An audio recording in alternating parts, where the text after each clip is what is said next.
Hi guys, Mark here with Wolters World, and we're at the beautiful campus of the University of Illinois, where I actually work. And today we're going to talk about is marketing research, because companies need to know, hey, what do customers think of us? What do customers want? I mean, how do we compare to our competitors? All these things you can find out by marketing research. Now, before you actually spend the millions of dollars or thousands of dollars, or you do it free with a web survey, you need to ask yourself 3 big questions before you set out on any marketing research program.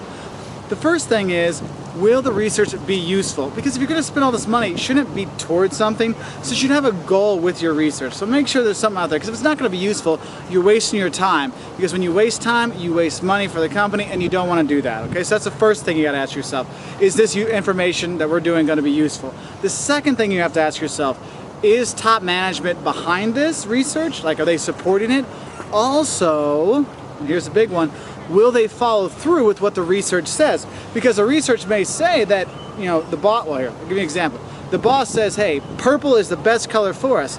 And then marketing research says, no, purple is the worst color for us. Will your boss actually listen to the marketing research and make changes? So that's the second question. Will the bosses be behind it, and will they go along with what the data says? And the third thing you need to ask yourself before you really get started is this going to be a small survey? Like, am I just going to talk to our top 10 customers? Or is it going to be a large survey? We're going to be sending out mailers and email stuff and doing focus groups and all kinds of stuff that will cost lots and lots of money, because it's going to be important, because how big you want it to be will determine how much you can ask and how much you can find out. Okay, so those are 3 main questions you need to do.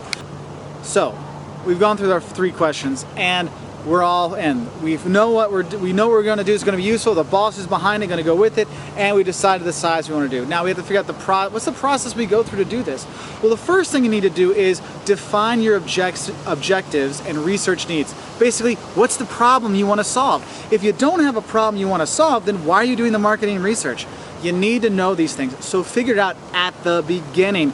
Because if you don't know what your objective is, then you're going to be, it's kind of like driving with no destination. You just kind of go that way or that way or that way or any which way. You don't really have any clue. And by having an objective in your marketing research, you know what you're looking for. So, we see our sales are slipping. If that's what we want to research, we research how are our sales slipping. Okay, that's what we're going for. So, step 2, we look at designing the research. Basically, trying to figure out what kind of information we need. Do we need qualitative data where we ask people lots of open-ended questions, or do we want, really focused data where it's on a scale of 1 to 5? How much do you like your service today? 1 being horrible, 5 being fantastic. All those things go in there. The third thing you're looking at is your data collection process. How are we going to go about collecting our data? Are we going to use secondary data, which is data that's already been collected for some other region, which, hey, it's cheap because it's already been done, but it might not be relevant to what you're trying to do in your specific research. Or you're going to do primary data. You're going to go out there and ask questions specifically about yours, doing surveys, experiments, all these kind of things. Now when you look at that, you look at 2 basic kind of research techniques. One, you have what's called conclusive research. Basically, you're going out there and you want to find a yes/no answer. Okay. Then you have what's called exploratory research, which is more trying to find out why things are going. What is the problem? Our sales are dropping. We need to figure out why. That would be an exploratory research, finding the reasons behind what's going on.